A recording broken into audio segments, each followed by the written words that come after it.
Halo teman-teman semua, beda dari video-video yang sebelumnya. Setnya kan di kantor nih. Nah, kalau kali ini aku lagi ada di Imlek Festival. Nah, acaranya tuh di lapangan Banteng. Sebenarnya tuh udah dari tanggal 22 Februari kemarin, tapi kali ini aku pengen ikut di acara puncaknya di tanggal 28.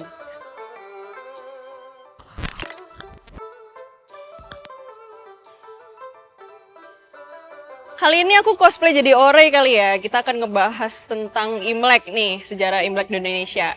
Nah, kalau teman-teman semua ngedengar kata Imlek itu biasanya kan yang ada di kepala itu lampion, barongsai, diskon-diskon lucu di mall gitu kan. Nah, sebenarnya aku juga ikutan seneng sih kalau misalkan teman-teman itu mengasosiasikan Imlek sama hal yang menyenangkan. Tapi semoga teman-teman nggak lupa ya kalau misalkan kita mau ngebahas Imlek, kita juga akan ngebahas tentang sejarah panjang nih, diaspora, minoritas, dan juga pengalaman bagaimana negara itu memperlakukan warganya. Teman-teman tahu nggak kalau misalkan Imlek itu berasal dari dialek Hokkien, yang mana artinya Im adalah bulan dan Lek adalah kalender. Nah, ini adalah istilah khusus di Indonesia yang digunakan untuk menyebut atau mendeskripsikan Lunar New Year. Kalian tahu nggak apa yang ngebuat istilah Imlek ini spesial? Kalau di Tiongkok daratan, orang-orang sana tuh nyebutnya Chonchie, yang artinya tuh Spring Festival. Jadi yang nyebut Imlek itu kayaknya orang-orang sini doang deh. Kenapa disebut Chonchie atau Spring Festival? Meskipun sama-sama digunakan untuk mendeskripsikan Lunar New Year, tapi kalau di sana di Tiongkok daratan, itu biasanya acara itu bertepatan dengan berakhirnya musim dingin dan datangnya musim semi. Penggunaan kata Imlek yang akarnya dari bahasa Hokkien ini merupakan salah satu bukti nyata dari migrasi yang terjadi di Indonesia. Karena mayoritas diaspora di daerah Indonesia itu berasal dari daerah Fujian dan Guangdong. Nah, dua daerah itu adalah daerah penghasil penutur bahasa Hokkien, Hakka, Kek, dan juga Teochew.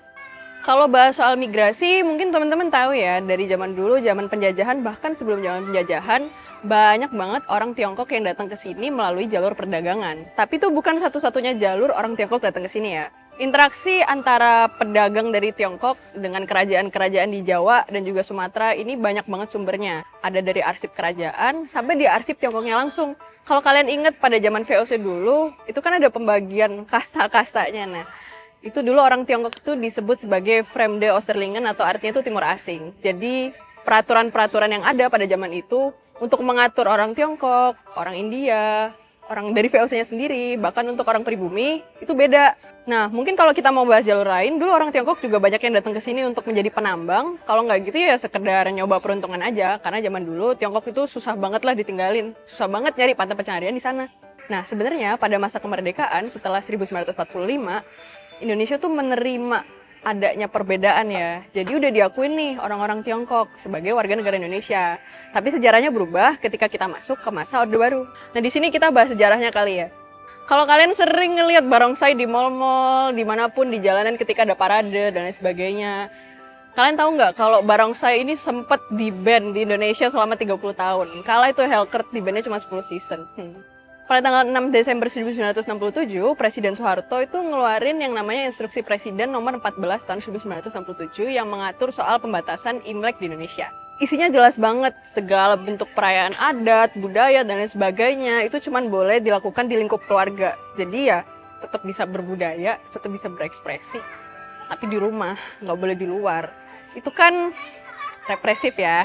Ini maknanya banyak banget. Udah nggak boleh ada barongsai di jalan, nggak boleh tuh yang namanya lampion-lampion kelihatan di depan rumah, nggak boleh juga ada yang namanya dekorasi Imlek, nggak boleh juga di toko-toko nih ada hiasan-hiasan tentang Lunar New Year, itu nggak boleh. Kan sama aja ya, mungkin maksudnya bukan nggak boleh merayakan Imlek, boleh, tapi di lingkungan tertutup.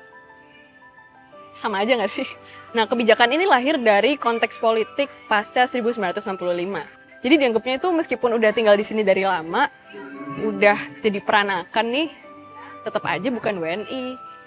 Kayak harus diasimilasi, harus disesuaikan, harus berbaur dengan masyarakat lokal. Kayak nggak boleh punya identitas sendiri gitu. Jadi selama 30 tahun Imlek ini hadir dalam ruang privat. Bukan nggak ada, tapi tersembunyi.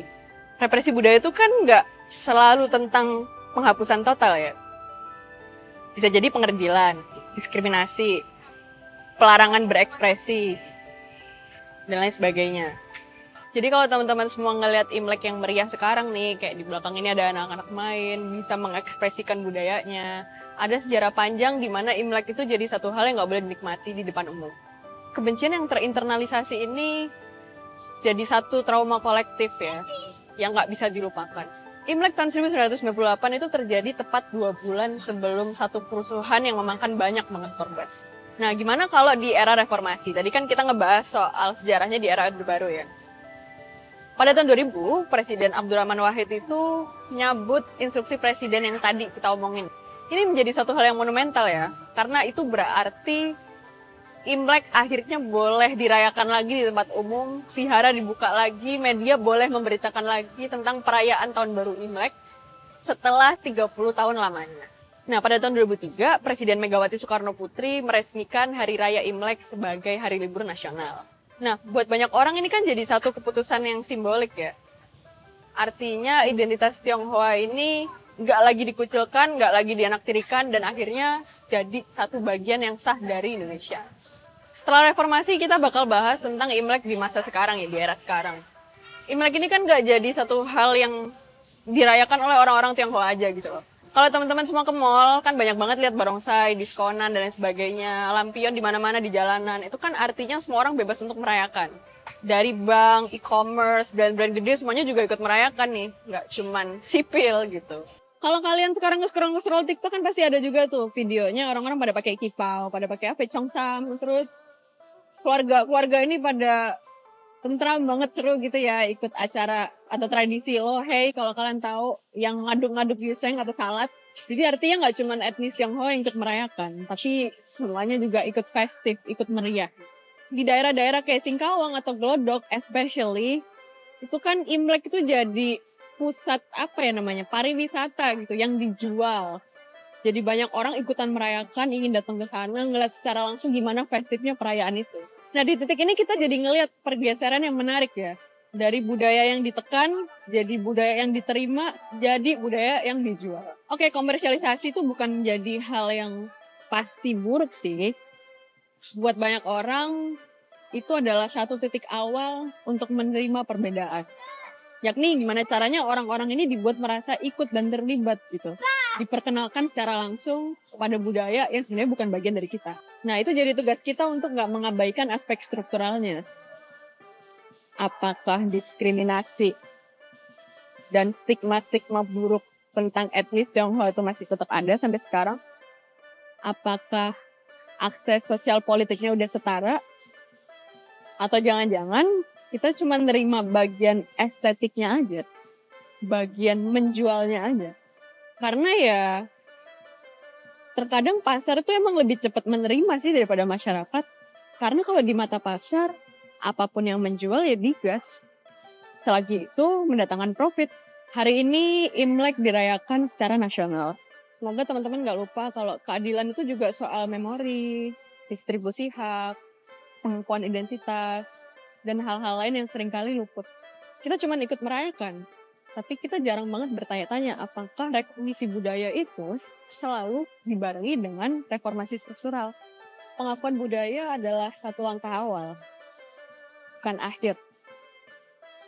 Penerimaan terhadap Imlek bukan berarti jalannya berhenti di sini.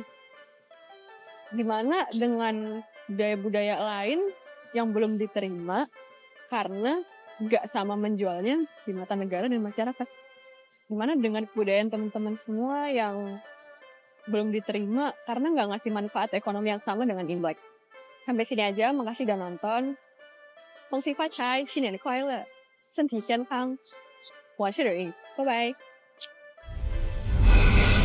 Heroes never fade!